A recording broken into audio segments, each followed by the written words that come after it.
Chapter 55. Pain. Not God who causes pain. Show that it is not God who causes pain and suffering, but that man through his own ignorance and sin has brought this condition upon himself. Sin has produced pain.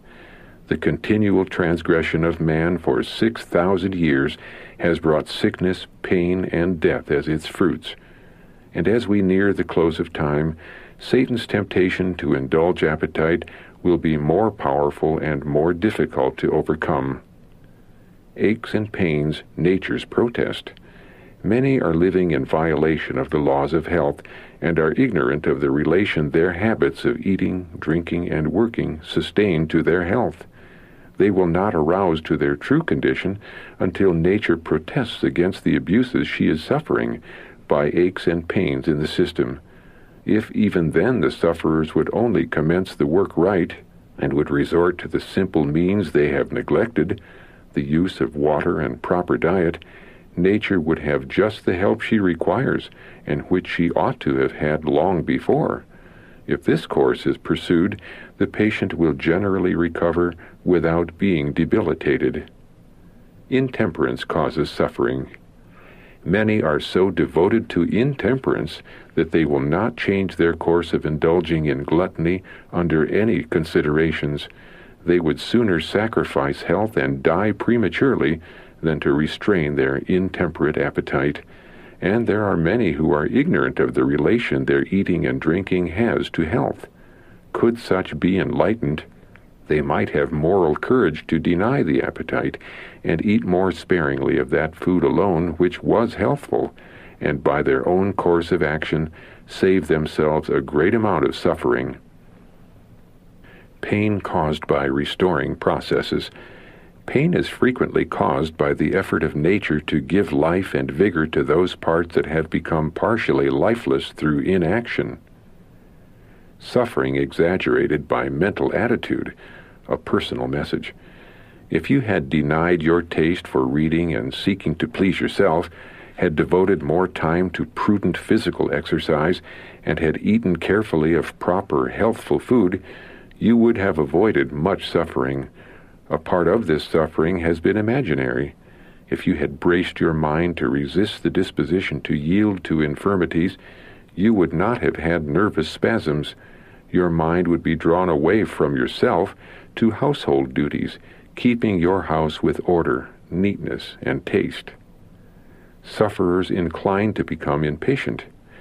The sufferers can do for themselves that which others cannot do as well for them. They should commence to relieve nature of the load they have forced upon her. They should remove the cause, fast a short time, and give the stomach chance for rest. Reduce the feverish state of the system by a careful and understanding application of water. These efforts will help nature in her struggles to free the system of impurities. But generally the persons who suffer pain become impatient. They are not willing to use self-denial and suffer a little from hunger. Neither are they willing to wait the slow process of nature to build up the overtaxed energies of the system, but they are determined to obtain relief at once and take powerful drugs. Suffering over which we have no control. There are those who are pure-minded and conscientious, who are sufferers from different causes over which they have no control. Not hidden from Jesus Christ. What a wonderful thought it is that Jesus knows all about the pains and griefs we bear. In all our afflictions, he was afflicted. Some among our friends know nothing of human woe or physical pain. They are never sick, and therefore they cannot enter fully into the feelings of those who are sick. But Jesus is touched with the feeling of our infirmity. God vitally interested in man's suffering. He will not be held guiltless who neglects to relieve suffering on the Sabbath. God's holy rest day was made for man, and acts of mercy are in perfect harmony with its intent. God does not desire his creatures to suffer an hour's pain that may be relieved upon the Sabbath or any other day. Trusting when in pain. Your mind may often be clouded because of pain. Then do not try to think, but just rest and show that you have committed your soul to God as unto a faithful Creator.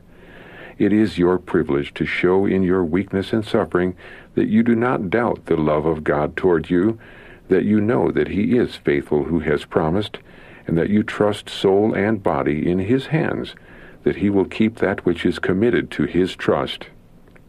Let your mind dwell upon the goodness of God, upon the great love wherewith He has loved us, as evidenced in the work of redemption. If He did not love us and consider us of value, then this great sacrifice would not have been made. He is beneficent in mercy and in grace. Let your heart and mind be at rest like a tired child in the arms of its mother. His everlasting arms are beneath you. In all your afflictions, Jesus is afflicted. Hide in Him, and the wicked one will not harass or confuse your faith. Jesus has bequeathed His peace to you. Strong is the strength which God supplies through His eternal Son. The word of His grace is manna to the believing soul. The precious promises of the word are life, sweetness, and peace. Suffering, no excuse for unchristlike actions. During the past night I have slept but little. I tried to look to Jesus, to place myself in the hands of the great Physician. He has said, "My grace is sufficient for thee." The grace of Christ leads men to speak right words under all circumstances. Bodily suffering is no excuse for unchristlike actions. Rising above pain. Often invalids can resist disease simply by refusing to yield to ailments and settle down in a state of inactivity. Rising above their aches and pains, let them engage in useful employment suited to their strength. By such employment and the free use of air and sunlight, many an emaciated invalid might recover health and strength. Use of remedies not a denial of faith. If they take the position that in praying for healing they must not use the simple remedies provided by God to alleviate pain and to aid nature in her work, lest it be a denial of faith, they are taking an unwise position. This is not a denial of faith. It is in strict harmony with the plans of God.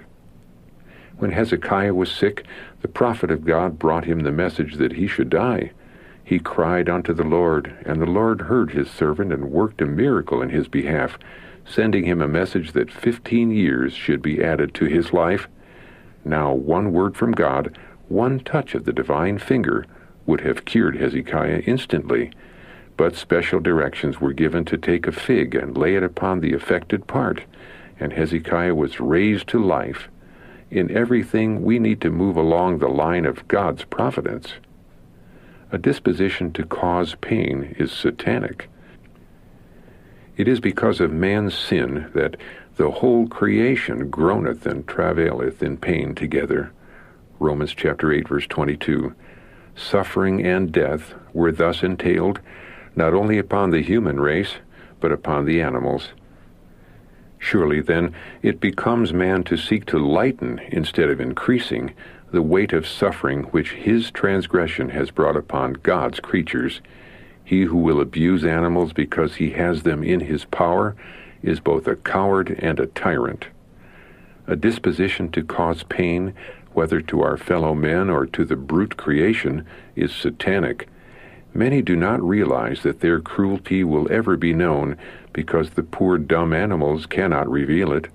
But could the eyes of these men be opened, as were those of Balaam, they would see an angel of God standing as a witness to testify against them in the courts above.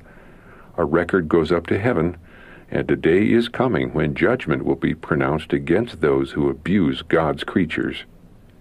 Do not cause deeper pain. Oh, let no word be spoken to cause deeper pain.